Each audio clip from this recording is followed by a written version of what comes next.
Okay, we got Tyler Saffell's 06 on the dyno today, and we're gonna make some noise. You won King of the Street last year? Yep.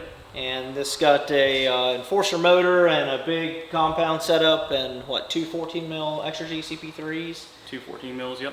What injectors are in it? 400%. By extra G? Yep. Yep. So extra G fuel system, 400% and two 14 mils, and the turbo setup, you have what, an 80 on the manifold? Yeah, 8096 and then a Weimer 4.3 out front and 41 housing on it we're gonna try. Okay. And that's a 132 T6 on the 80 exhaust housing? Yep, 132. Okay, so 480, 96, 132 T6 on the manifold, and then a 4.3 inch Weimer, which is like, what, 110 millimeters, somewhere in there. You've got, what do you have for a lift pump? You have Here's the Air Dog 220. Okay. We're going to start by running this fuel only. You've really never sprayed this truck, right? Never sprayed it. So you won King of the Street last year, fuel only? Fuel only, yep. So we're gonna, he does have 2 kits of nitrous on it. The goal for today is not necessarily make a huge nitrous number, but it's more function test. Get it dialed in on fuel, and then function test the nitrous, just make sure that it's working, the wastegate's dome pressure is set correctly, and then we can also dial in, just make sure timing and rail pressure, everything's working correctly, and he's ready for King of the Streets. Yep. Sweet, let's do it. Okay, so before we flash this, I want you to hear how this truck starts and then lopes a little bit, and it's got too much fuel quantity to maintain the 800 RPM target set point, so it's shutting the ejectors on and off, on and off.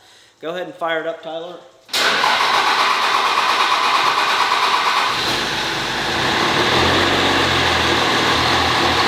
so you can see the ejector pulse width is turning on and off, on and off, on and off.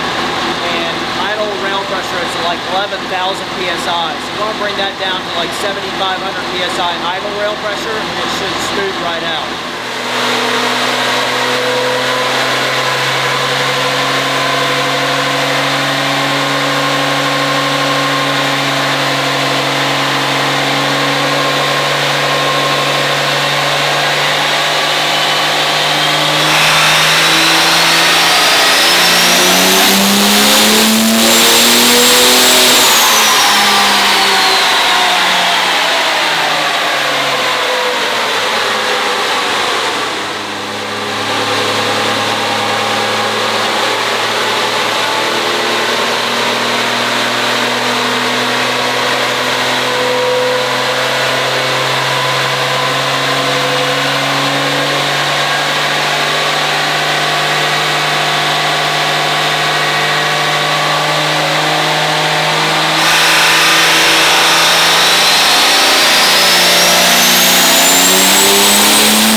Okay, so we've been doing some timing tests. We started with timing low, and then we added 3 degrees of timing. We picked up 46 horsepower, so that means the engine likes the timing. We're going to leave timing alone because we added another 2 degrees and it did not pick up. But that last run we were at 1200 US, and both 14 mil pumps were going wide open, and it was pulling rail pressure down to 23,000 psi, which is not anywhere close to the capacity of what those pumps can support.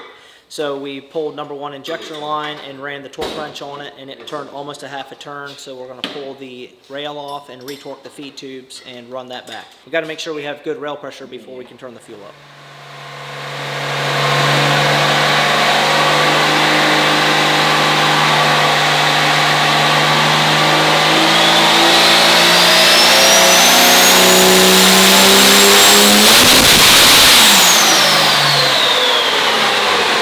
Okay, everything is healthy, except his wastegate stacks moved a little bit. But we did 1,986 horsepower, and that happened really quick. It would have done over 2,000 on that run, but we had the end speed set at 4,800 RPM, and we should have extended that out to like 5,500, because it probably done 2,050 to 2,100. Altogether, he was more important about keeping it together and going King of the Street, right? That's right. So we have a little bit of a high pressure fuel leak scenario where it's running it out of pump, and we shouldn't be. So somewhere you've got a problem to chase to try to figure out where your high pressure fuel is going to. Maybe add another lift pump, and then he'll be ready for King of the Street, and then rock and roll. You happy with today?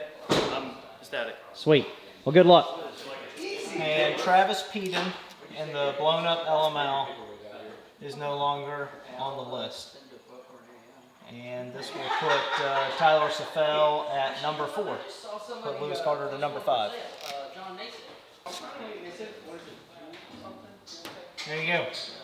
Got an update from Tyler Saffell. He went back home and tore into his truck, and he found that the power steering nut that was holding on his CP3 gear on his front cover had actually come loose. So on that dyno session, we were really only running on one pump, minus some actually, because when the pump is not being driven, you're still losing some fuel in the return system.